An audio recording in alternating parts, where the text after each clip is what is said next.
with Justin Herbert. What are some mistakes you want to correct from Sunday? Well, I mean, you got to think Justin didn't know he was going to play until right before kickoff. He didn't get a lot of the reps. He didn't get half the reps last week in practice.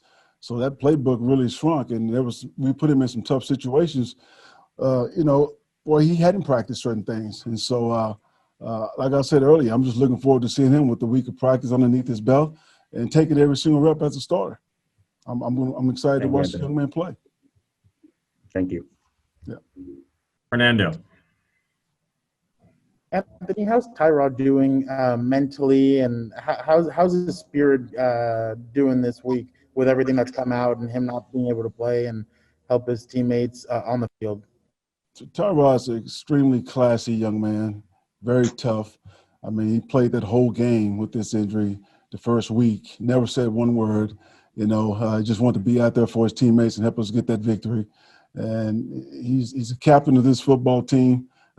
He received more votes as a captain than any player since I've been here.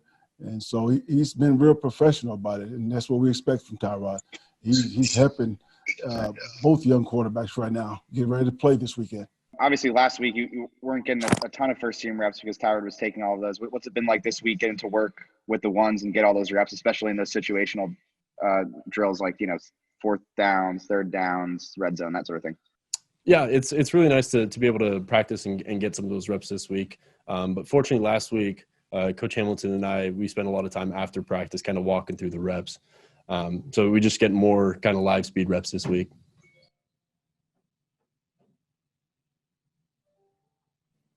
All right. Fernando. Hey, Justin, what have you seen from the Carolina Panthers defense on tape, and how impressed are you by them?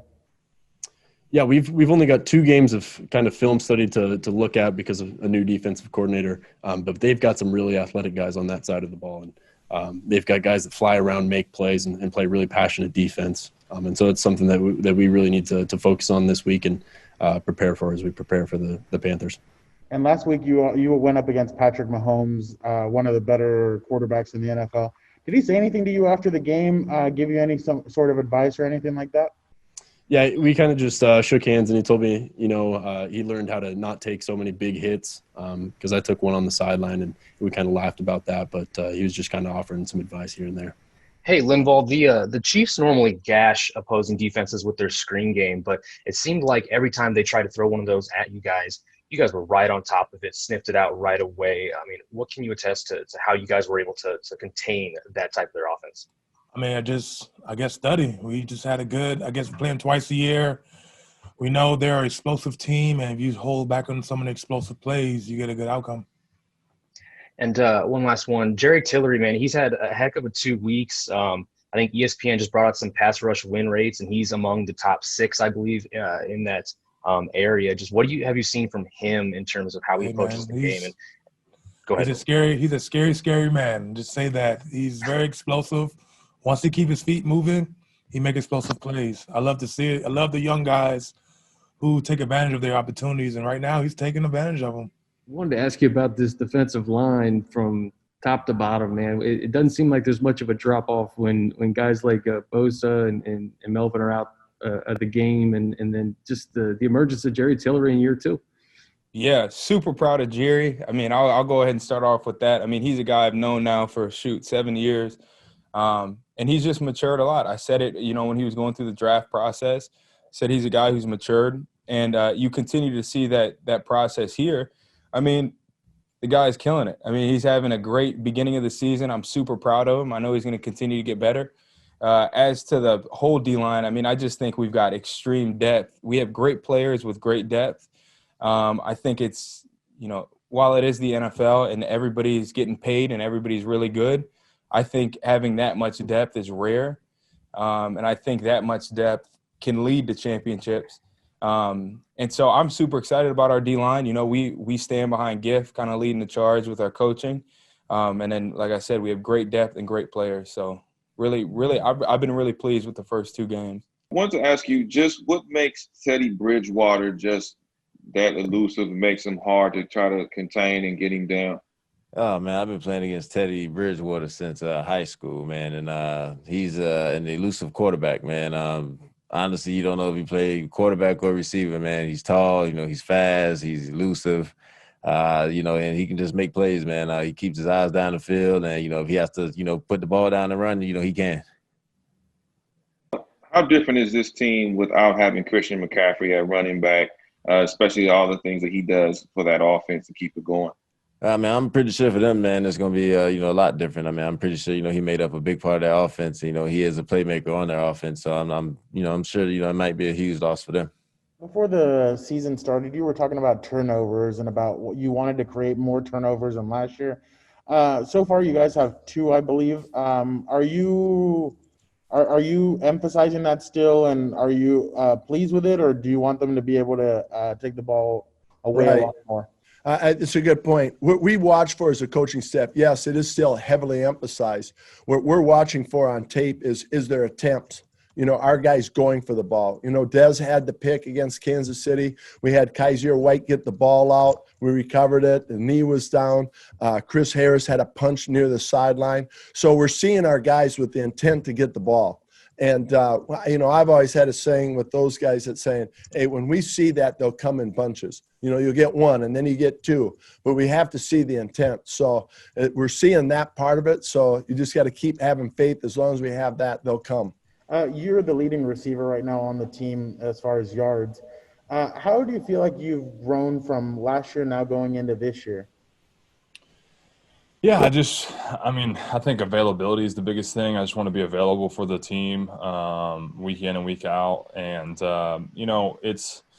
I don't know, man. I put a lot of hard work in, and, I've had some unfortunate injuries throughout my career, and felt like I had opportunities in the past to kind of be, I've shown that consistency when I'm out there. But just continuing to do it week in and week out. I mean, yeah, it's been 2 weeks, but there's another 14 coming, and it starts with this week. So, I'm just focused on that. And then you've always been very big about your blocking. Right now, you guys are one of the leading teams when it comes to rushing the football. How do you feel like your blocking? How do you feel like you've improved your blocking going into this season?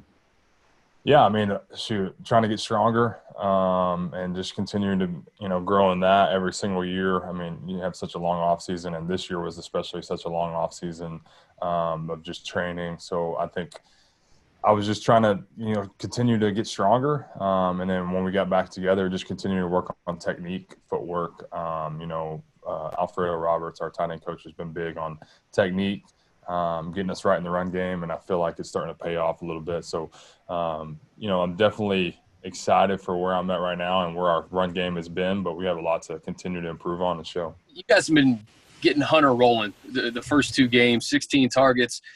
What have you seen from Hunter, just both in the run game and the pass game these first 2 weeks?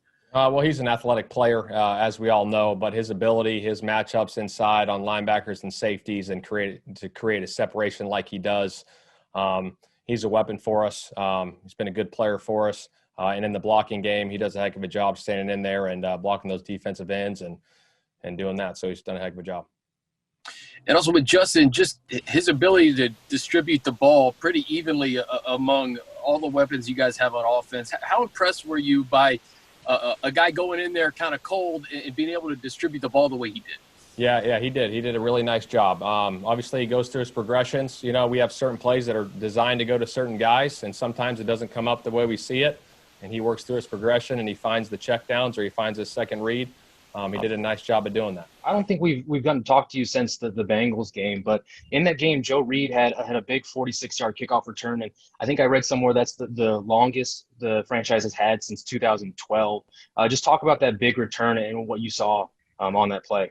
Michael, was one in which that we talked during the course of preseason. We met that Joe would pay dividends for us, and he was fortunate enough doing his first kickoff as a pro.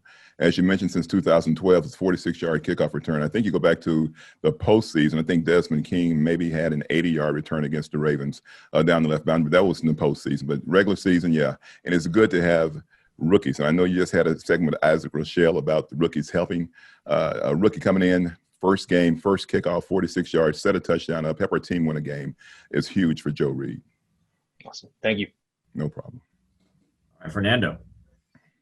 Coach, what do you feel like he's brought to the return game to help you guys I mean, he hasn't gotten that many chances because they've been kicking it out of the end zone. But how do you feel like he could impact the game and help the offense out?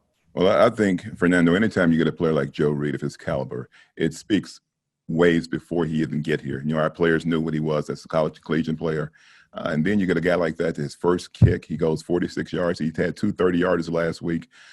He gives a chance for us to rhythm up, to be a good return team. Our players know that. They feel it. And they just want to do a great job of blocking for him. But it works hand in hand.